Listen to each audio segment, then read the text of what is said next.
Hello everyone, and welcome back to Sleepless Campfire. Tonight, we travel into the forgotten backroads of America, places where light fades, and what remains are stories that refuse to die. Across these hills, rivers, and empty towns are accounts drawn from witness reports, police files, and archived broadcasts. Each one verified, recorded, and retold in their own words.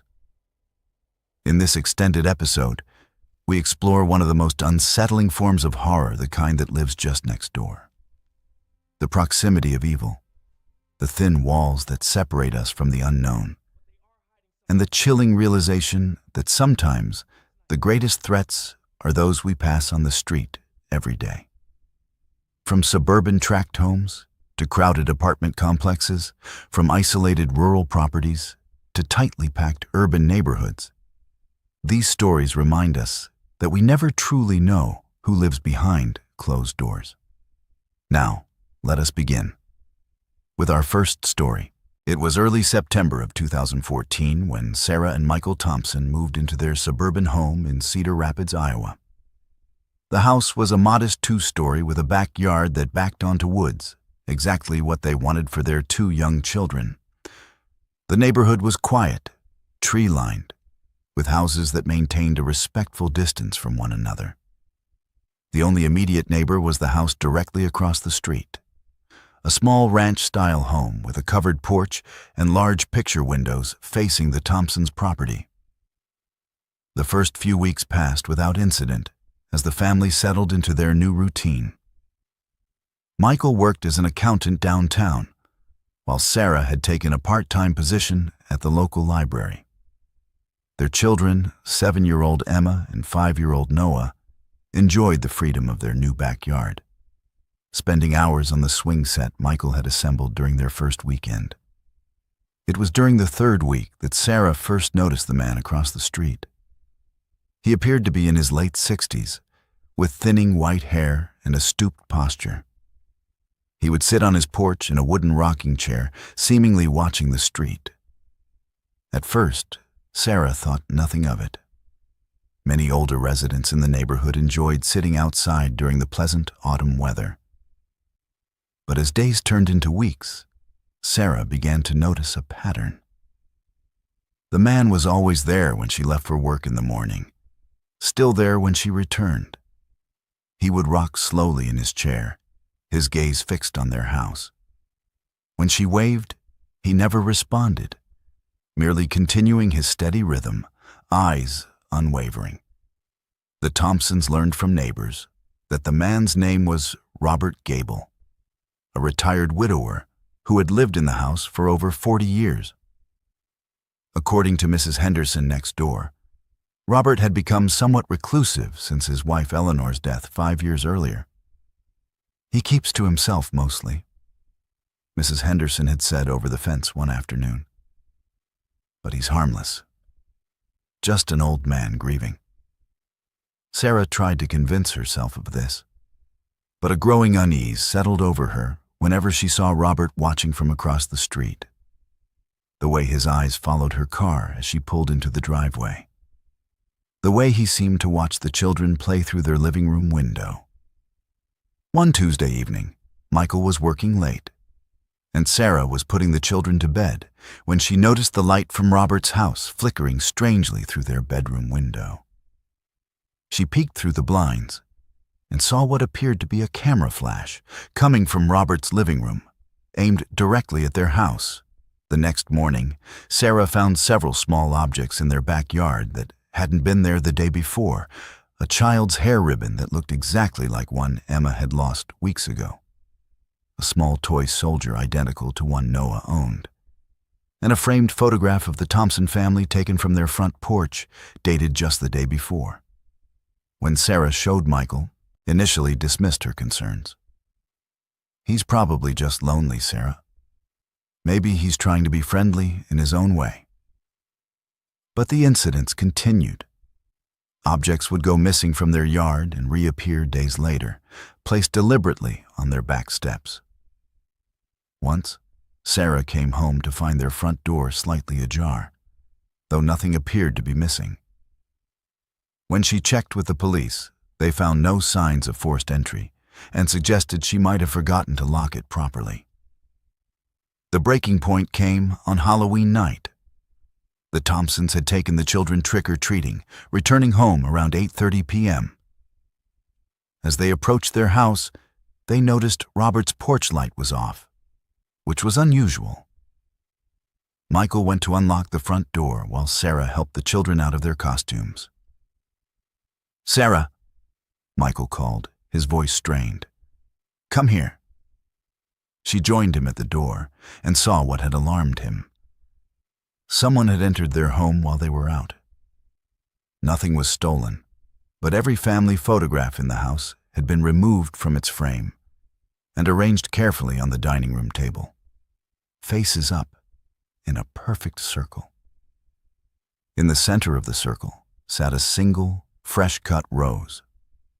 The police were called again, and this time they took the situation more seriously, dusting for fingerprints and searching the property. They found nothing but a single muddy footprint on the back porch that matched none of the Thompson family's shoes. When questioned, Robert Gable claimed he had been asleep all evening and knew nothing about the break-in. With no evidence connecting him to the incident, the police could do nothing but increase patrols in the neighborhood. The Thompsons installed a security system the following day, but the sense of violation lingered. Sarah began having trouble sleeping, waking frequently to check on the children. Michael, who had initially been skeptical, now found himself glancing at Robert's house whenever he heard a noise outside. In early December, the Thompsons decided to spend Christmas with Sarah's parents in Minnesota. They arranged for a neighbor to collect their mail and watch the house. On Christmas Eve, Sarah's father drove over to check on the property, returning later that evening with a disturbing report. According to Mr. Collins, someone had entered the house again. This time, they had left a gift-wrapped box under the Thompsons' Christmas tree. Inside were 8 smaller boxes, each containing a photograph of a different room in the Thompsons' home, taken from an interior perspective, as if the photographer had been standing in the center of each room. The police were contacted once more, but with the Thompsons out of state and no clear evidence of a break-in, their options were limited. They suggested the family consider staying elsewhere until they could ensure the property was secure. The Thompsons never returned to their Cedar Rapids home. They placed it on the market in January, selling it at a significant loss to a young couple from out of state, who seemed unconcerned by the Thompsons' vague explanation for their sudden move. Robert Gable continued to live across the street until his death in March 2017. The new neighbors reported that he rarely left his house, though they occasionally saw his silhouette in the window, watching the street as he had watched the Thompson family. When the house was cleaned out after his death, workers discovered a locked room in the basement that contained hundreds of photographs of the Thompson family sleeping, eating, playing in their yard, all taken through windows from various angles around their property. There were also detailed journals documenting the family's daily routines, along with locks of hair that appeared to belong to Sarah and the children. The most unsettling discovery was a small shrine dedicated to Eleanor, Robert's deceased wife, surrounded by dozens of photographs of Sarah, many of which had been altered to make her resemble Eleanor. The case was closed as a bizarre but ultimately harmless case of obsession, though the Thompsons would never again feel comfortable in a home with large windows or neighbor in close proximity. Sometimes, the most frightening monsters are not those that lurk in the dark, but those who watch from across the street. Their presence a constant reminder that privacy is an illusion and safety is never guaranteed. It was late November of 2016 when Maya Patel moved into apartment 3B of the Oakwood Gardens complex in Portland, Oregon. The building was an older brick structure with thick walls and high ceilings, one of the few affordable options in the rapidly gentrifying neighborhood. As a graduate student working on her thesis in social work, Maya needed a quiet place to study and write, and the apartment seemed perfect. Her neighbor in 3A, a man in his late 30s named David Chen, introduced himself on her second day. He was friendly, perhaps overly so, explaining that he worked from home as a freelance software developer. He mentioned the building's excellent soundproofing, which Maya appreciated given her need for quiet. The first few weeks passed uneventfully. Maya settled into her routine of morning classes, afternoon library research, and evening writing. She occasionally heard muffled sounds from next-door music, a television, once what sounded like heated arguing, but nothing unusual for apartment living. It was during a phone conversation with her mother in early December that Maya first noticed something strange. Her mother mentioned that Maya had been playing her music quite loudly the previous evening. Maya was confused, as she hadn't listened to music the night before, having spent the entire evening at the university library. "Are you sure it was coming from my apartment?" Maya asked. "Well, I suppose it could have been next door," her mother admitted. "But it sounded like the same music you always play." Maya didn't think much of it until the following week, when her friend Tyler commented on her late-night cooking habits. "I didn't know you were such a fan of Indian food," Tyler said over coffee. "I could smell it from the street last night when I dropped by."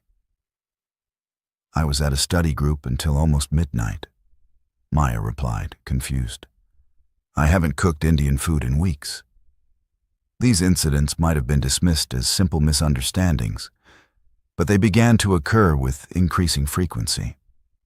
Friends would mention conversations they claimed to have had with Maya when she was elsewhere. Her landlord once asked her to be more careful with her morning routine, as the sounds of her shower were waking the tenant below her, despite the fact that Maya showered at the gym each morning before class. The breaking point came in late January, when Maya returned home to find a note slipped under her door. It was typed, unsigned, and read, "Your mother called while you were out. She seemed concerned about your cough. You should really have that looked at." Maya's hands trembled as she read the note. She hadn't spoken to her mother in over a week, and while she had been fighting a persistent cough, she had mentioned it to no one but her doctor during a routine visit 2 days earlier. That night, Maya lay in bed, listening to the sounds of the building. She heard David moving around in his apartment, the familiar creak of his floorboards, the flush of his toilet. But then she heard something else, the distinct sound of her own voice, speaking to someone on the phone, recounting a conversation she'd had with her thesis advisor earlier that day. Maya sat bolt upright in bed. The voice was perfect, identical to hers in pitch, cadence, and inflection. She crept to the wall that separated her apartment from David's, pressing her ear against the plaster. The voice continued, now describing in detail the contents of Maya's refrigerator, including the leftover container of Indian food from a restaurant she'd visited the previous week. Realization dawned with chilling clarity. David wasn't just overhearing her conversations. He was somehow listening to everything that happened in her apartment, even when she wasn't there. And he was mimicking her voice with such precision that he had fooled her own friends and family. The next morning, Maya went directly to the police, but without concrete evidence of a crime, there was little they could do. She contacted her landlord, who agreed to let her out of her lease, but seemed unconcerned about David's activities. "I've known David for 5 years, the landlord said. "He's quiet, pays his rent on time.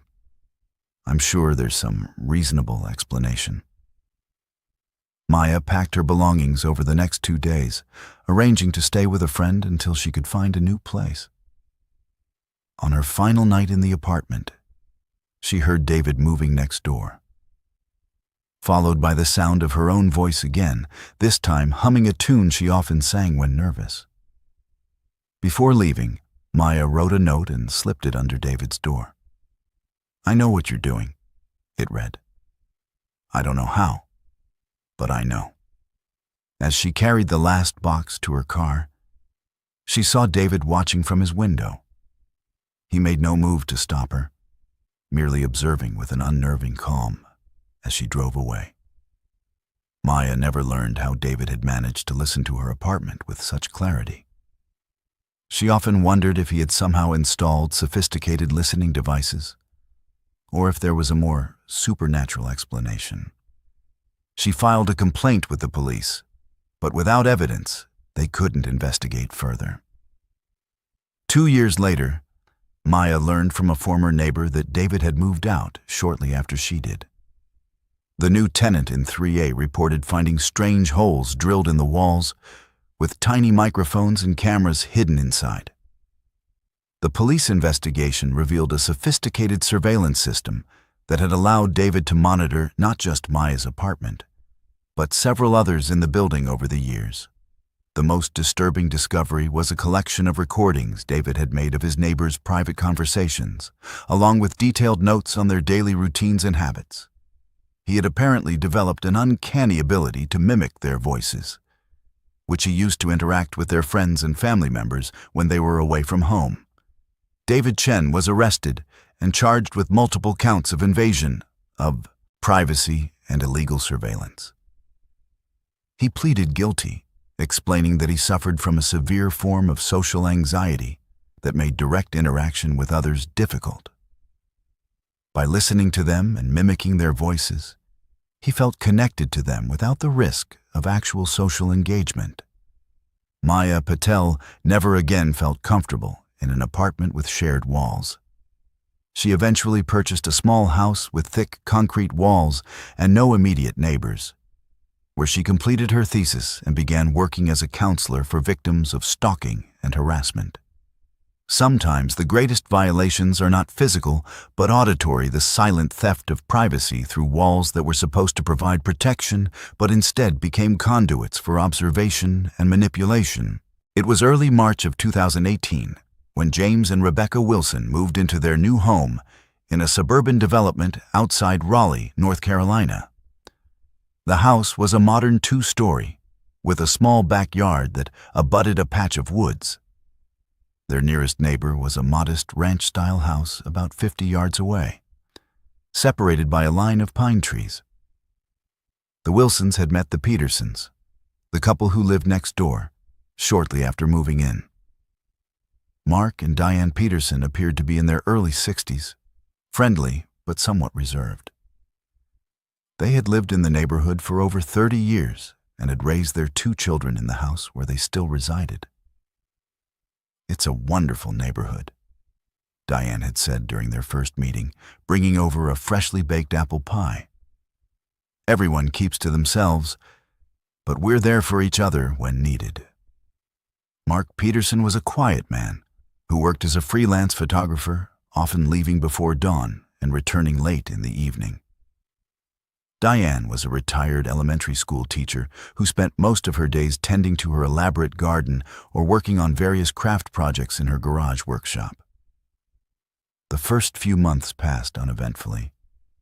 The Wilsons settled into their new home, enjoying the quiet suburban atmosphere. Their 2 children, 10-year-old Lily and 7-year-old Ben, adjusted well to their new school and made friends quickly. It was in early June that Rebecca first noticed the small gifts appearing on their back porch. They would arrive overnight, handcrafted items that appeared to be the work of a skilled artisan. The first was a small wooden birdhouse, expertly carved and painted to resemble the Wilsons' home. A week later, a set of 4 decorative wooden coasters appeared, each engraved with the initials of a family member. Rebecca assumed they were welcome gifts from Diane Peterson, though she found it odd that Diane never mentioned them when they chatted over the fence or encountered each other at the mailbox. By late July, the gifts had become more elaborate and personal. There was a scrapbook filled with photographs of the Wilson family playing in their yard, leaving for school, even sleeping in their bedrooms, taken from angles that suggested the photographer had been standing just beyond their property line. Rebecca found this particularly disturbing, as it implied someone had been watching them closely, possibly even entering their yard while they slept. James was less concerned. "Diane probably just has too much time on her hands," he suggested. "Retired people often take up hobbies like photography. She probably sees these as friendly gestures." But Rebecca couldn't shake the feeling of being watched. She began noticing Diane more often standing at her kitchen window when Rebecca left for work, sitting on her porch when the children played in the yard, always observing with an unnerving intensity. The gifts continued to arrive, now with increasing frequency. There were hand-knit sweaters for the children, sized perfectly to their measurements. There was a wooden toy train that exactly matched one Ben had been asking for at the toy store. There was a silver locket for Rebecca, engraved with her initials and containing a tiny photograph of her that she didn't recognize having taken. When James questioned Diane about the gifts, she seemed confused. "I haven't given you anything," she said, her brow furrowed with genuine puzzlement. "Though your children are lovely, I sometimes take photographs of them playing in the yard. I hope you don't mind." James assured her it was fine, though he found the admission somewhat unsettling. Rebecca, however, was becoming increasingly anxious. She began having trouble sleeping, waking frequently to check the locks on the doors and windows. The breaking point came in early September, when Lily came home from school upset because some classmates had been teasing her about a doll she supposedly brought to show and tell the previous week. "But I didn't bring a doll to school," Lily insisted, her eyes welling with tears. "I don't even have a doll like that." When Rebecca pressed for details, Lily described a porcelain doll with blonde hair and blue eyes, dressed in a pink dress that exactly matched one Lily owned. According to Lily, a girl who looked just like her had brought the doll to class, introducing herself as Lily Wilson and explaining that she lived at the same address. That evening, Rebecca searched Lily's room and found nothing. But when she checked the backyard, she discovered a small, freshly dug area near the fence line. Using a garden trowel, she unearthed a small wooden box containing the porcelain doll Lily had described, along with several other items that had gone missing from the house over the past few months: a hairbrush, a coffee mug, James's favorite pen. The police were called the next morning. Officers searched the Petersons' property with a warrant, discovering a shed filled with hundreds of photographs of the Wilson family, along with a workshop containing dozens of handcrafted items, some completed and others in various stages of production. The most disturbing discovery was a room in the Petersons' basement that had been decorated to exactly replicate the Wilsons' living room, complete with similar furniture and family photographs on the walls. In the center of the room sat a mannequin dressed in Rebecca's clothes, with a wig styled to match her hair. Mark and Diane Peterson were taken into custody for questioning. Diane claimed to have no knowledge of the room or the workshop, insisting that her husband spent most of his time there and that she never went in. Mark, meanwhile, remained silent, refusing to answer questions without an attorney present. The investigation revealed that Mark Peterson had been fired from his job as a school photographer 20 years earlier for inappropriate behavior with students. Since then, he had been living off savings and occasional freelance work while developing an elaborate fantasy life centered around various neighbors over the years. The Wilsons learned that they weren't the first family to receive Mark's unwanted attention. 2 previous neighbors had moved away under mysterious circumstances, though neither had filed formal complaints against the Petersons. Mark Peterson was eventually charged with multiple counts of stalking, burglary, and possession of stolen property.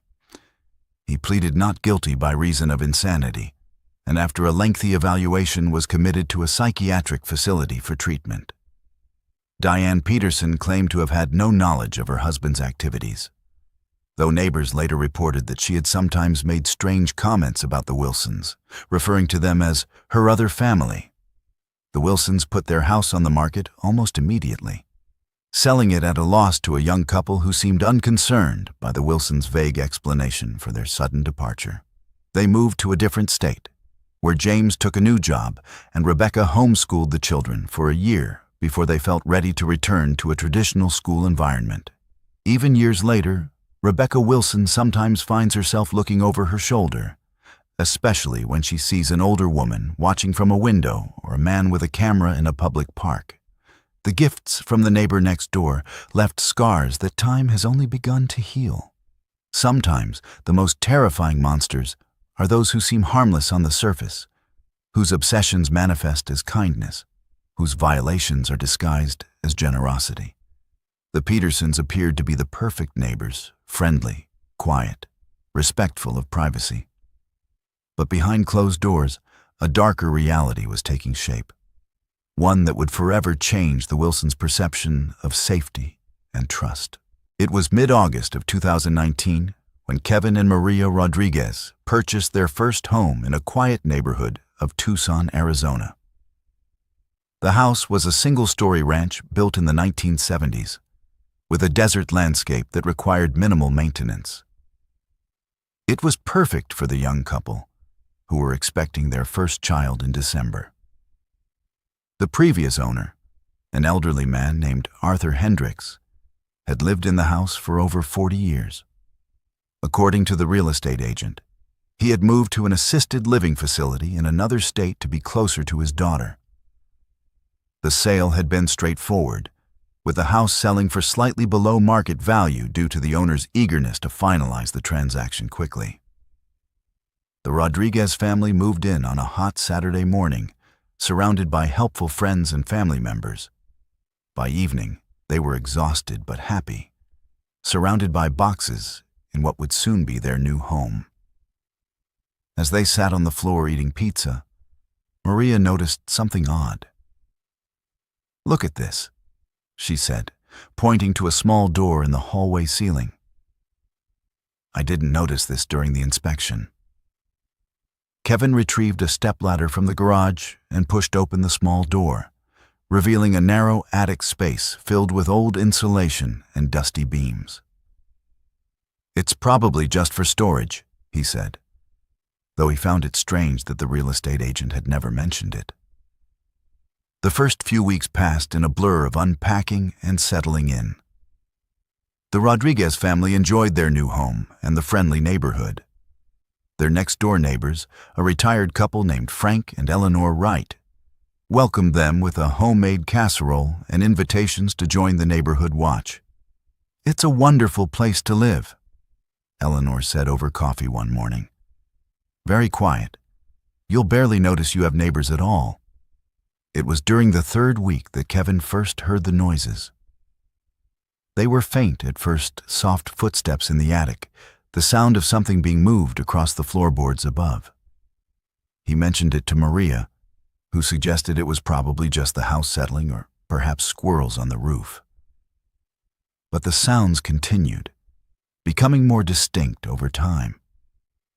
Sometimes they heard soft whistling, an old tune that neither Kevin nor Maria recognized. Once, they heard what sounded like a chair being dragged across the attic floor, followed by the distinct creak of someone sitting down.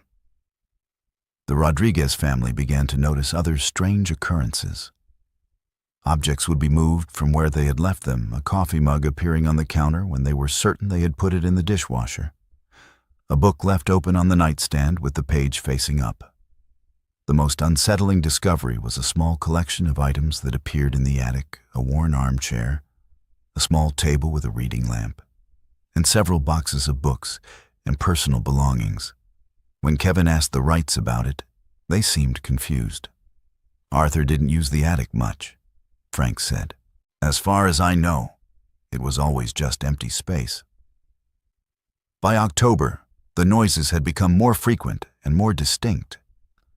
The Rodriguez family could now hear what sounded like someone moving around in the attic at all hours of the day and night. Sometimes they heard soft singing, other times the muffled sound of a television playing. Maria, now 6 months pregnant, was becoming increasingly anxious. She had trouble sleeping, waking frequently to the sounds of movement above her. Kevin tried to reassure her that it was probably just the normal sounds of an older house, but even he was beginning to have doubts. The breaking point came on Halloween night. The Rodriguez family had gone to bed early after handing out candy to neighborhood children. Around midnight, Kevin was awakened by a loud crash from the attic, followed by the sound of someone walking heavily across the floorboards directly above their bedroom. He sat up in bed, listening intently. Maria stirred beside him, her eyes wide with fear. "Did you hear that?" she whispered. Kevin nodded, reaching for the baseball bat he kept beside the bed. He crept out of bed and into the hallway, where he could hear more clearly the sounds of movement in the attic. He retrieved the stepladder from the garage and positioned it beneath the small door in the ceiling. "Call the police," he whispered to Maria, who was now standing in the bedroom doorway, her phone in hand. Kevin pushed open the attic door and shone his flashlight into the darkness. The beam revealed a space that had been transformed into a living area, complete with a bed, a small refrigerator, and shelves lined with canned goods and personal belongings. And in the far corner, huddled behind a stack of boxes, was a figure. "Who's there?" Kevin called out, his voice trembling slightly. The figure emerged slowly from behind the boxes, revealing an elderly man with wild white hair and a beard. He was thin and disheveled, wearing dirty clothes that appeared to have been worn for weeks. "Arthur Hendricks?" Kevin asked, recognizing the man from photographs he had seen during the purchase of the house. The man nodded slowly, his eyes wide with fear. "You're not supposed to be here," he said, his voice raspy from disuse. "This is my house." The police arrived minutes later, finding Arthur Hendricks sitting on the edge of the attic opening, his legs dangling above the hallway floor. He was cooperative but confused, apparently unaware that he had been discovered. The investigation revealed that Arthur Hendricks had never moved to an assisted living facility, as the real estate agent had claimed. In fact, he had been living in the attic of his former home for months, accessing it through a small door in the garage that the Rodriguez family had assumed led to a storage closet. Hendricks had apparently sold the house without informing his daughter, who lived in another state and rarely visited. He had used the proceeds to pay off debts and purchase supplies for his attic dwelling, planning to continue living there unnoticed indefinitely. The real estate agent, who had handled the sale, claimed to have no knowledge of Hendricks's plan, though investigators later discovered that she had processed the sale without ever meeting Hendricks in person, communicating only through emails and phone calls that may have been faked. Arthur Hendricks was taken to a local hospital for evaluation and later placed in a state-run facility for the elderly with mental health issues. His daughter, once contacted, was shocked to learn what had happened and flew to Tucson to handle her father's affairs. The Rodriguez family, meanwhile, were left to deal with the aftermath of their bizarre discovery. They had the attic professionally cleaned and sealed, but the knowledge of what had happened there continued to haunt them. Maria had difficulty sleeping, often waking to imagine sounds from above. Kevin installed a security system with motion sensors throughout the house, including the now sealed attic entrance. In December, after the birth of their son, the Rodriguez family made the difficult decision to sell the house. They found a buyer quickly, as Tucson's housing market was strong, but they struggled with how much to disclose about the house's history. In the end, they settled on a partial disclosure, mentioning only that the previous owner had been found living in a storage area on the property after the sale. The buyers, a young couple from California, seemed unconcerned, perhaps not fully grasping the implications of what had happened.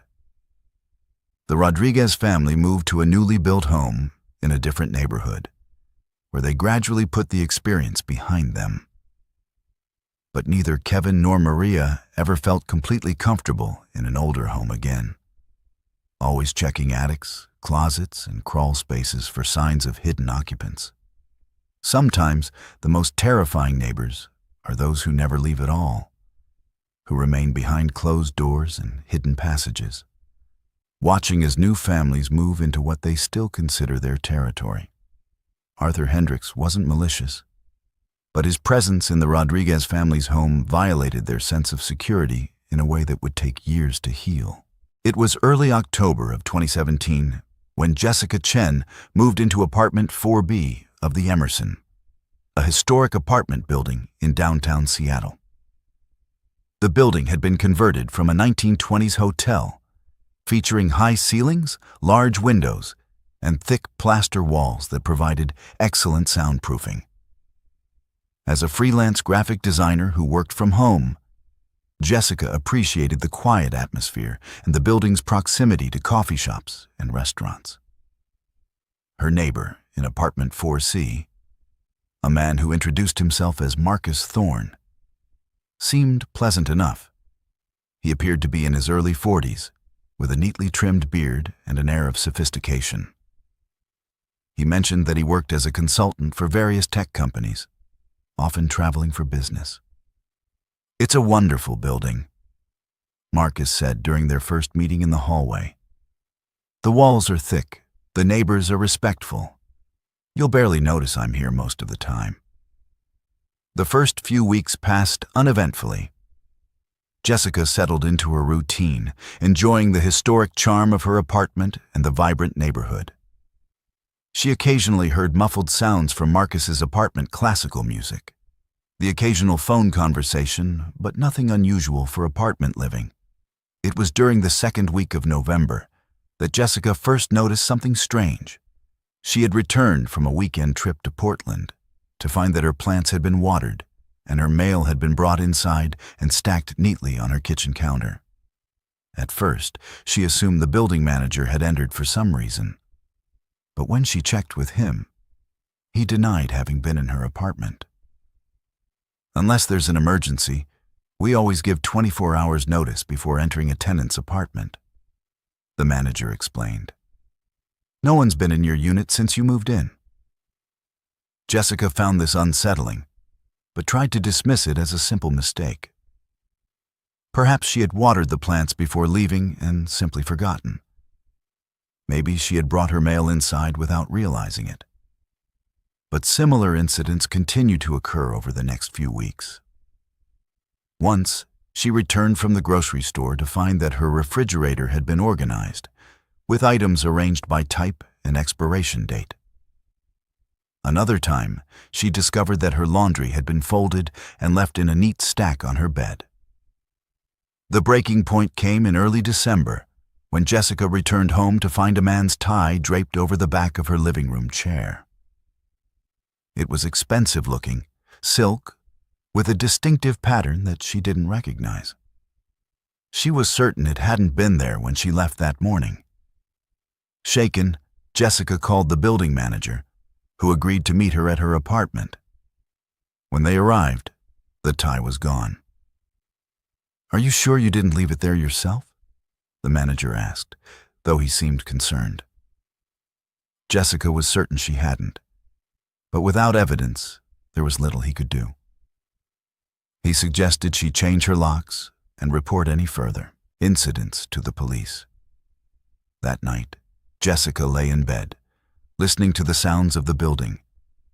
She heard Marcus moving around in his apartment, the familiar creak of his floorboards. But then she heard something else, the distinct sound of a key turning in her front door lock.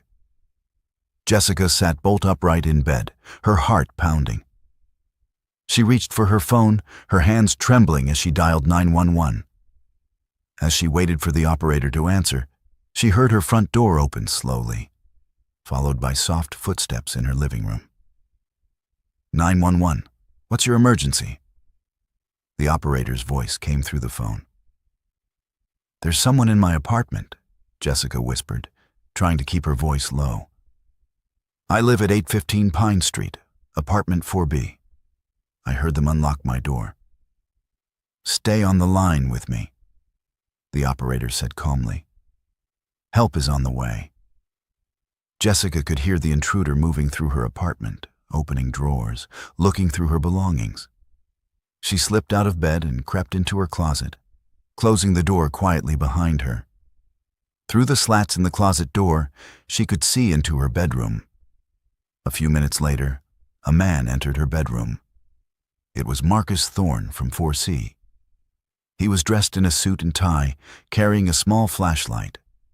He moved methodically through her room, opening her jewelry box, examining her clothing, even looking under her bed. Jessica held her breath, praying he wouldn't open the closet door. After what seemed like an eternity, Marcus left the room, and Jessica heard her front door close again.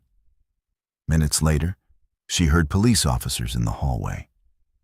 She emerged from the closet and opened her door to find 2 officers with their guns drawn. "He was just here," Jessica said, her voice shaking. "My neighbor from 4C." The officers searched the building, eventually locating Marcus Thorne in his apartment. He claimed to have been home all evening, watching television, though he seemed nervous and evasive. Without concrete evidence that he had entered Jessica's apartment, the police couldn't arrest him, though they did take a report and advised Jessica to seek a restraining order. The next day, Jessica met with a lawyer who helped her file for a restraining order against Marcus. She also contacted the building manager, who agreed to terminate Marcus's lease, though the process would take several weeks. In the meantime, Jessica installed additional security measures in her apartment, including a door alarm and a security camera. She also began staying with a friend, feeling too uncomfortable to remain in her apartment alone. The restraining order was granted a week later, but Marcus continued to watch Jessica from his window, sometimes standing there for hours at a time. The police were called multiple times, but without specific violations, their hands were tied. The breaking point came 2 weeks after the initial break-in, when Jessica returned to her apartment to find that someone had entered again, despite her additional security measures. This time, they had left a single red rose on her pillow, along with a note that read, "I know you better than you know yourself."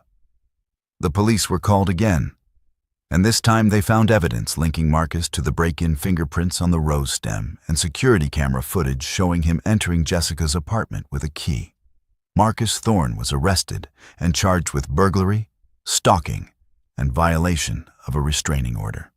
During questioning, he admitted to having entered Jessica's apartment multiple times, claiming that he was taking care of her and making her life better. "I know what women like," he explained to detectives. "I pay attention to details. I was just helping her organize her life."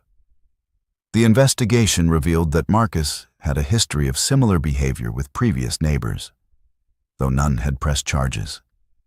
He had apparently developed a pattern of becoming obsessed with women who lived near him, entering their apartments when they were away, and improving their lives by organizing their belongings, buying them gifts, and sometimes leaving items of his own behind as a subtle claim of ownership. Marcus Thorne was eventually convicted on all charges and sentenced to 3 years in prison, followed by mandatory psychological counseling. The building management company faced several lawsuits from other tenants who had experienced similar violations but hadn't connected them to Marcus. Jessica Chen moved out of the Emerson as soon as her lease allowed, finding a new apartment in a doorman building with enhanced security.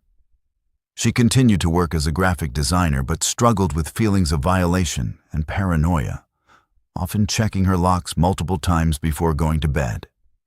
Years later, Jessica learned that Marcus had been released early for good behavior and was living in another city, where he had apparently resumed his pattern of obsessive behavior toward female neighbors. She filed a complaint with the parole board, But without direct knowledge of his current activities, there was little they could do. Sometimes the most terrifying neighbors are those who seem normal on the surface, who present themselves as sophisticated and respectable, while hiding obsessions that drive them to violate the most basic boundaries of privacy and security. Marcus Thorne wasn't physically violent, but his psychological violation of Jessica's home and personal space left scars that would take years to heal. It was late April of 2015 when Tom and Sarah Miller purchased their dream home in a historic Charleston neighborhood. The house was a beautiful Victorian from the 1880s, with a large porch overlooking a tree-lined street. Their only immediate neighbor was a similar Victorian next door, though it had been vacant for several years. The Millers, both in their early 30s, were excited about restoring the house to its former glory. The first few weeks passed in a blur of unpacking and planning renovations. The Millers enjoyed the quiet atmosphere, while the vacant house next door stood silent and empty, its windows boarded up and yard overgrown. It was during the third week that Tom first noticed a faint glow coming from one of the upstairs windows of the vacant house, visible through a gap in the plywood. He mentioned it to Sarah, who suggested it was just a reflection. But the light continued to appear each night, always at approximately the same time. Soon, the Millers began to notice other strange occurrences. They sometimes heard what sounded like furniture being moved. And once, Sarah saw what appeared to be a face in one of the downstairs windows, though it disappeared when she looked again.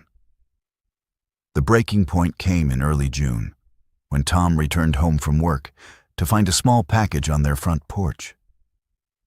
It was addressed to the new neighbors, but had no return address.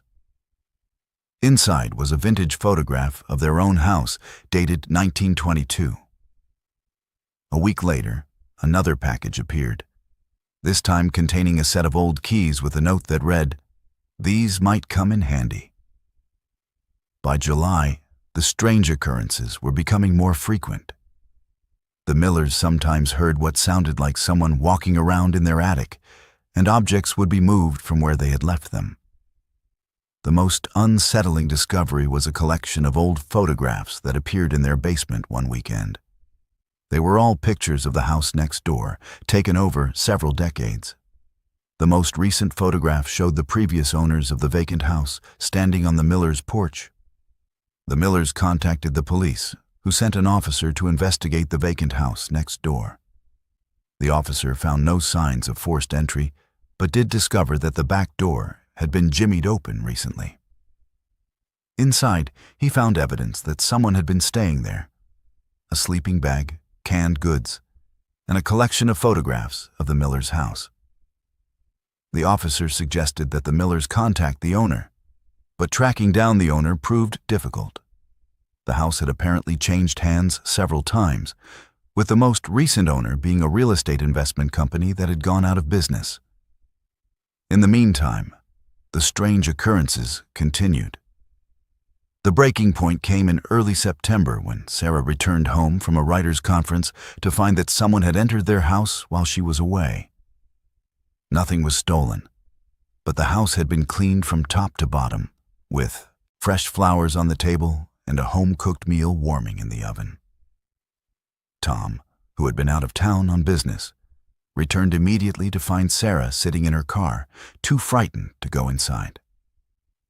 The police were called again, and this time they conducted a thorough investigation of both houses. In the attic of the Millers' home, officers discovered a small living space that had been carefully concealed behind a false wall. It contained a bed, a small table, and shelves lined with books and personal belongings. There were also dozens of photographs of the Millers, taken through windows from various angles around their property. The most disturbing discovery was a series of journals detailing the daily activities of the Millers and previous residents of both houses. The entries revealed an obsession with maintaining the houses in their original condition, with the writer apparently seeing themselves as a caretaker of the properties. The police set up a surveillance operation, and 2 nights later, they arrested a man in his early 60s as he attempted to enter the Miller's house through a second-story window. The man, identified as Robert Caldwell, was the former owner of the vacant house next door. He had apparently never moved to Florida as reported, instead choosing to remain in the neighborhood, living secretly in the vacant house and occasionally in the attics of neighboring homes. Caldwell explained that his family had owned both houses for generations, and he felt a deep connection to the properties. "I wasn't hurting anyone," he insisted during questioning. "I was just taking care of the houses. They're part of our family's legacy." The investigation revealed that Caldwell had been living a double life for years, maintaining a respectable job as a history professor at a local college while secretly living in the vacant house and occasionally in the attics of neighboring homes. He had apparently developed a pattern of becoming obsessed with new residents, entering their homes when they were away, and caring for the properties according to his own standards. Robert Caldwell was eventually charged with multiple counts of breaking and entering. Though he was sentenced only to probation and mandatory psychological counseling due to his apparently non-violent intentions. The Millers, meanwhile, were left to deal with the aftermath of their bizarre discovery.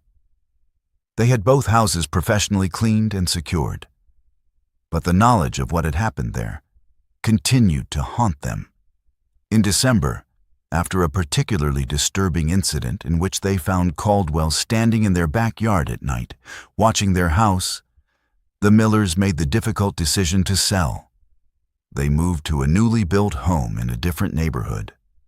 But neither Tom nor Sarah ever felt completely comfortable in an older home again, always checking attics, closets, and crawl spaces for signs of hidden occupants.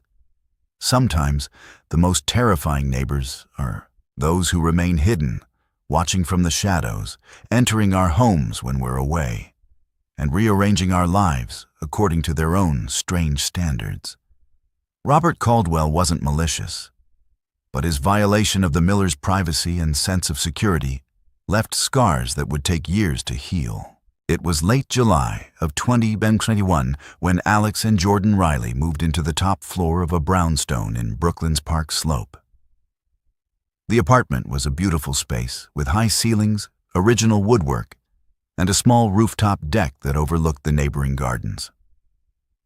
As a young professional couple, they appreciated the creative energy of the neighborhood and the relative quiet of their street.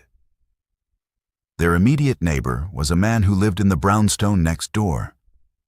They never learned his name, as he kept to himself, but they often saw him working in his extensive backyard garden.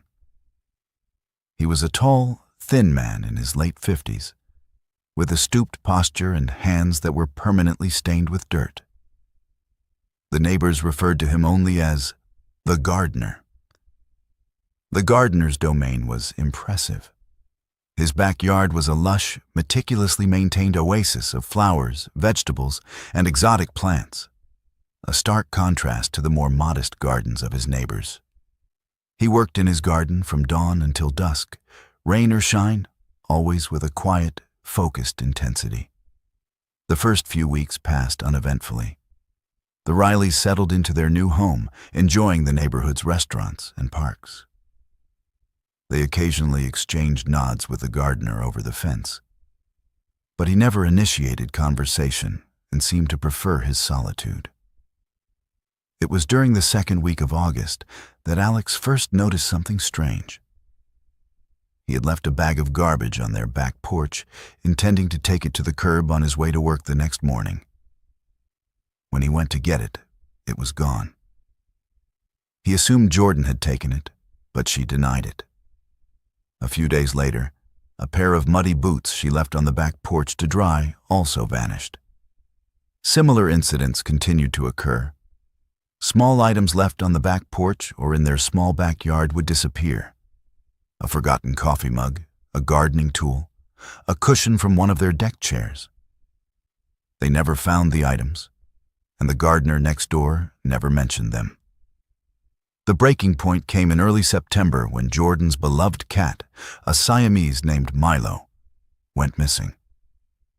Milo was an indoor cat, but he sometimes slipped out onto the rooftop deck to sunbathe. One evening, Jordan went to call him in, but he was nowhere to be found. The Rileys searched the apartment, the rooftop deck, and the neighborhood, posting lost cat flyers and checking with local shelters. Days turned into a week with no sign of Milo. Jordan was devastated, and Alex felt helpless and angry. 2 weeks after Milo's disappearance, Alex was cleaning out their gutters when he noticed something unusual in the gardener's yard. Near the back of his property, partially hidden by a large tomato plant, was a small, freshly dug area. Alex's heart sank as he recognized the shape of the disturbed earth. It looked exactly like a small grave. Fueled by a mixture of grief and anger, Alex climbed over the fence separating their properties and approached the spot. He knelt down and began digging with his hands, his mind racing with terrible possibilities. A few inches down, his fingers touched something soft and furry. It was Milo's collar, with a small bell Jordan had attached to it. But there was no body, just the collar, buried as if it were an offering. Alex was furious. He stormed to the gardener's back door and pounded on it until the man appeared. He was thin and gaunt, with dirt under his fingernails and a distant look in his eyes. "Where is he?" Alex demanded, holding up the cat collar. "What did you do with our cat?" The gardener looked at the collar, then at Alex, his expression unreadable. "He was a beautiful creature," he said, his voice a low rasp. "Too beautiful to be cooped up inside.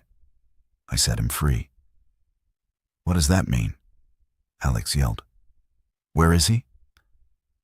The gardener simply shook his head and closed the door, leaving Alex standing there, trembling with rage and frustration. The police were called, but without evidence of a crime, there was little they could do. The gardener claimed he had seen the cat in his yard, but hadn't harmed it, suggesting it had simply run away. With no body and no witnesses, the police couldn't prove otherwise. The Rileys were left to grieve for their missing cat, convinced that the gardener had done something terrible, but unable to prove it. Their once peaceful home now felt like a place of menace, with the gardener's garden a constant reminder of their loss and his silent, menacing presence. The harassment, if that's what it was, continued in subtle ways. The Rileys would find strange gifts on their back porch. Dead birds arranged in neat rows, bouquets of poisonous flowers, like foxglove and oleander. Once, a single perfect rose with its stem wrapped in a lock of Jordan's hair, which she had found in their shower drain. The Rileys installed security cameras, but the gardener was always careful, never appearing on camera. They reported his behavior to the police multiple times, but without concrete evidence of a crime, their hands were tied. The breaking point came in late October, when Jordan returned home from a weekend trip to find that someone had entered their apartment while she was away. Nothing was stolen, but the place had been rearranged. Furniture moved, pictures rehung, books reorganized on the shelves. And on their bed, laid out as if on display, was a collection of dead flowers and animal bones arranged in a strange, ritualistic pattern. The police were called again, and this time they took the situation more seriously. They searched the gardener's property with a warrant, discovering a shed filled with disturbing items, animal skeletons, jars of preserved insects, and a collection of photographs of the Rileys, taken through their windows from various angles. The most disturbing discovery was a series of journals detailing the gardener's obsession with his neighbors over the years. The entries revealed a pattern of behavior: small acts of theft and vandalism, psychological torment, and a bizarre fixation on purifying the neighborhood of things he considered unwelcome. The investigation revealed that the gardener had a long history of such behavior in other cities, though he had never been convicted of a crime. He would move into a neighborhood, establish himself as a quiet, eccentric resident, and then begin his campaign of terror against those who lived nearby. When suspicions grew too strong, he would simply move on, leaving behind a trail of traumatized neighbors. The gardener, whose real name was Samuel Bowers, was arrested and charged with multiple counts of harassment, burglary, and animal cruelty. During questioning, he remained silent, refusing to explain his actions or his motivations. Samuel Bowers was eventually convicted on all charges and sentenced to time in a psychiatric facility. The Rileys, meanwhile, were left to deal with the aftermath of their ordeal. They broke their lease and moved to a different neighborhood, but the experience left them with a deep-seated fear of quiet, eccentric neighbors. Years later, the Rileys learned that Samuel Bowers had been released from the psychiatric facility and had disappeared, his current whereabouts unknown. They sometimes wonder if he's in another city, in another neighborhood, tending another garden, and waiting for his next victims. Sometimes the most terrifying neighbors are those who seem harmless, even eccentric, their obsessions manifesting as strange hobbies and quiet solitude. The gardener appeared to be a peaceful man who simply loved his plants. But behind the facade of the gentle horticulturist was a dark and twisted mind, leaving a trail of psychological devastation in his wake. The American landscape remains vast and unknowable, not only in its expansive forests and desolate deserts, but in the quiet tree-lined streets of its suburbs and the crowded hallways of its apartment buildings.